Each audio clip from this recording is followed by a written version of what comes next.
Class 6 ये मैंने chapter 2 explain कर दिया, वर्ण और वर्तनी। ठीक है, ये चैप्टर मैंने एक्सप्लेन कर दिया है पूरा। अब हम आज इसके करेंगे क्वेश्चन आंसर। बेटा ये बुक से क्वेश्चन है, देखो आप इसको देख लो एक बार। वर्ण किसे कहते हैं, पहला क्वेश्चन है। तो वर्ण किसे कहते हैं, ये आपके है पेज नंबर 10।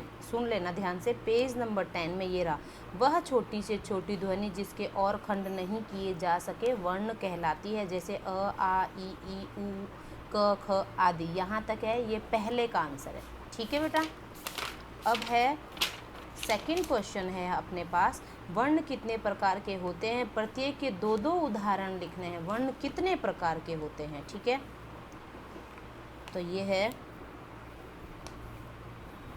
वर्ण के दो भेद हैं यहाँ, ये पूरा स्वर और व्यंजन। ये ऐसा रेखा चित्र बना लेना बेटा, ये बना लेना। और फिर है ना, ये इसमें क्या पूछा गया है, कितने प्रकार के होते हैं, दो भेद हो गए, ये लिख दिया आंसर। ये स्वर और व्यंजन लिख दिया। अब प्रत्येक के दो दो उदाहरण लिखने हैं, स्वर के और व्यंजन के। तो बेटा ये स्वर लिखना, ये व्यंजन लिखना, ये वर्ण ऐसे लिखना। इस स्वर के नीचे लिखना ये आ, ई, उ, री, ए, ऐ, यहाँ तक। इस स्वर के नीचे ये सारे लिख देना, ठीक है। और अब ये व्यंजन है, व्यंजन के नीचे लिख देना ये क, ख, ग, ग, ड़ वाला।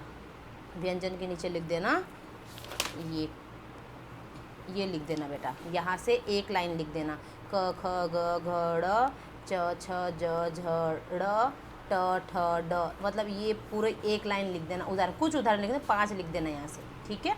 जितना आपको ठीक लगे, पूरा मत नोट करना, ये सिर्फ 5 ड तक लिख देना। स्वर और व्यंजन हो गया, प्रत्येक के दो दो उदाहरण हो गए, दो दो उदाहरण देना है, ठीक है।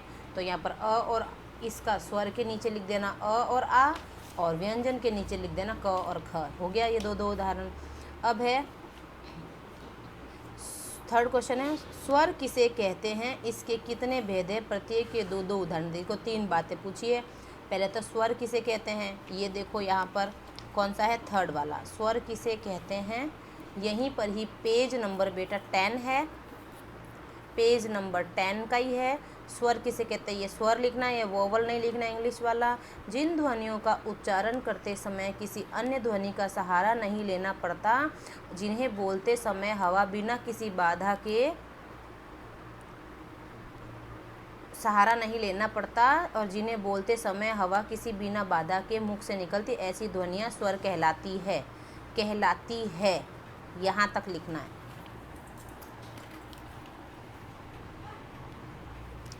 ये लिखने के बाद में अब उन्होंने पूछा है स्वर किसे कहते हैं, ये हो गया। इसके कितने भेद है, अब इसके भेद लिखने हैं बेटा। ये रहे, स्वर के 3 भेद हैं, ह्रस्व स्वर, दीर्घ स्वर, प्लुत स्वर। ये इसी के बाद लिखना है ये। अब इसी में पूछा गया है बेटा थर्ड क्वेश्चन, ये पूछा, थर्ड में पूछा प्रत्येक के दो दो उदाहरण दीजिए। तो अब देखो, ये ह्रस्व स्वर है, दीर्घ स्वर, प्लुत स्वर। इसके आगे ये शॉर्ट ये वाले नहीं लिखने बेटा, इंग्लिश वाले। अब इसको डैश करके ह्रस्व स्वर के ये 4 उदाहरण लिख देना। दीर्घ स्वर के ये आ, ई, उ, जो भी है, ए, ऐ, ओ, औ लिख देना। प्लुत स्वर के आगे डैश करके ये लिख देना, जैसे ओम हे शिव। ठीक है बेटा, ये निशान लगा लेना आप लोग, ये कॉपी में करना है क्वेश्चन आंसर। अब है फोर्थ क्वेश्चन है, व्यंजन किसे कहते हैं, इसके कितने भेद है, प्रत्येक के दो दो। इसमें भी 3 चीज़ें पूछे। व्यंजन किसे कहते हैं, सबसे पहले हम ये ढूंढेंगे। तो ये है पेज नंबर 12, ठीक है। पेज नंबर 12 में ये रहा सेकंड पॉइंट, व्यंजन लिख देना, कॉन्सोनेंट काट देना। जिन वर्णों का उच्चारण करते समय स्वरों की सहायता ली जाए, उन वर्णों को व्यंजन कहते हैं। यहाँ तक ये लिखने के बाद में हमारे ये पूछा इसने। अब ये पूछ रहा है इसके कितने भेद हैं। तो अब ये पूछ रहा है इसके, ये व्यंजन के भेद, ये आप रेखा चित्र बना लेना, ये इंग्लिश वाले मत लिखना, ठीक है। ये रेखा चित्र बना लेना, ये भेद हो गए। अब इसने पूछा है प्रत्येक के दो दो उदाहरण दीजिए। तो अब स्पर्श व्यंजन लिखोगे ना, अब इसके नीचे 2 उदाहरण लिख देना। स्पर्श व्यंजन के नीचे लिखना है ये 2 उदाहरण देने। तो ये लिख देना क और ट, स्पर्श व्यंजन के उदाहरण हो गए। अब अंतः स्तः के नीचे लिख देना य र ल व। अब ये हमारे ऊष्म व्यंजन है, इसके नीचे उदाहरण लिख देना श श श ह। ठीक है, ये हो गया हमारा उदाहरण। अब है 5 वाला क्वेश्चन है, स्वरों की मात्राएं तथा उनके दो दो उदाहरण दीजिए। स्वरों की मात्राएं तथा उनके दो दो उदाहरण।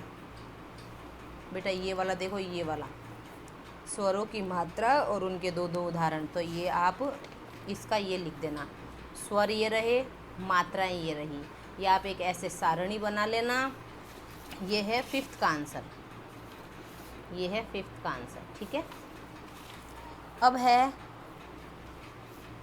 6 का आंसर। देखो, वर्णमाला किसे कहते हैं, तो अब इसका आंसर लिखना है वर्णमाला किसे कहते हैं। पेज नंबर 13, इसको ध्यान से भी सुनना है। ये मेरा बेटा पेज नंबर बोल रही उसको भी सुनो, और जो बोल रही उसको भी सुनना है। तो ये है वर्णमाला, अल्फ़ाबेट काट देना। वर्णों का क्रमबद्ध समूह वर्णमाला कहलाता है। इसमें 46 वर्ण होते हैं, जिनमें 11 स्वर, 33 व्यंजन और 2 अयोगवाह होते हैं। यहाँ तक लिख देना।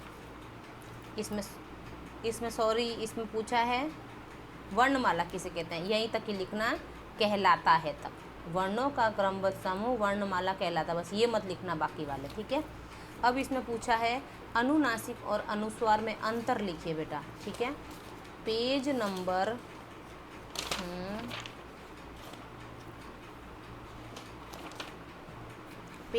11, पेज नंबर 11 है। अनुनासिक और अनुस्वार पूछा है। ये रहा अनुनासिक, 1 नंबर लगा के अनुनासिक लिखना, ये काट देना इंग्लिश वाले। जो स्वर मुख और नाक से बोले जाते हैं अनुनासिक कहलाते हैं, जैसे चांद, दांत, आंधी, अंगूठी आदि, यहाँ तक। अब 2nd नंबर लगा के अनुस्वार लिखना बेटा। जिस स्वर के उच्चारण से हवा केवल नाक से निकलती है, उसके ऊपर केवल बिंदी लगाया जाता है, वे अनुस्वार कहलाते, जैसे बंदर, मंदिर, चंचल, रंग, कंकड़ आदि, यहाँ तक।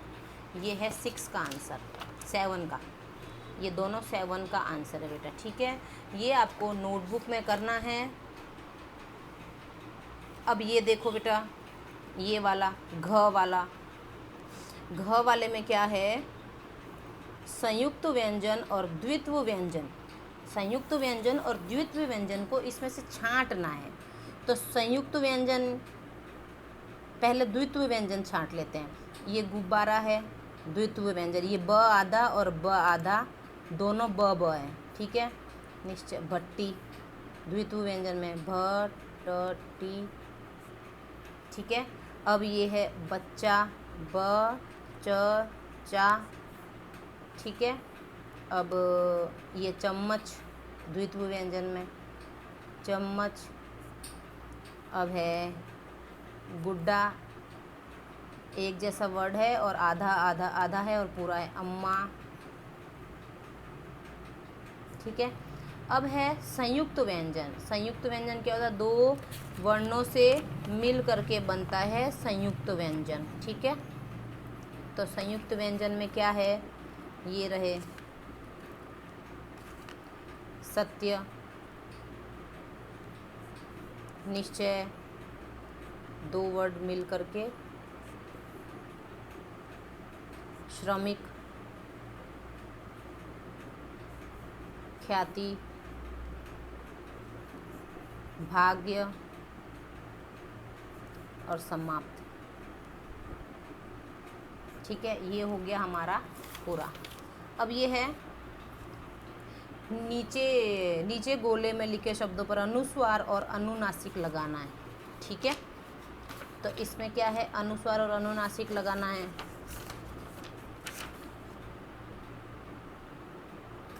ये अनुनासिक होता है चंद्र बिंदु वाला और अनुस्वार होता है सिर्फ बिंदी वाला। ठीक है, तो बिंदी वाला चांद है, दांत, ठंड में बिंदी होती है, बंदर में बिंदी होती है, मुंह में चंद्र बिंदु होता है, झंडा में बिंदी होती है, चंदन में बिंदी होती है, कंघा में बिंदी होती है, सूंघना में बिंदी होती है, और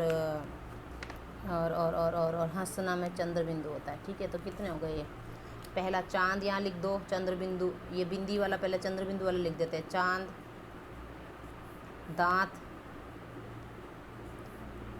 मुंह, फिर है 4 हो गए, हंसना, ठीक है। कंघा, कंघा में भी है ना चंद्र बिंदु लगता है, कंघा में भी चंद्र बिंदु।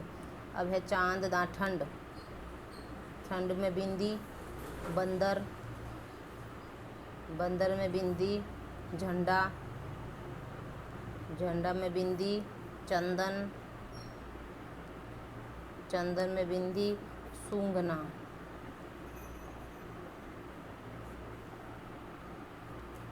कितने हो गए? 3 3 6 3 3 और 1 10 हैं। 1 2 3 4 5 6 7 8 9। इसमें कौन सा नहीं आया? कंघा। सूंघना,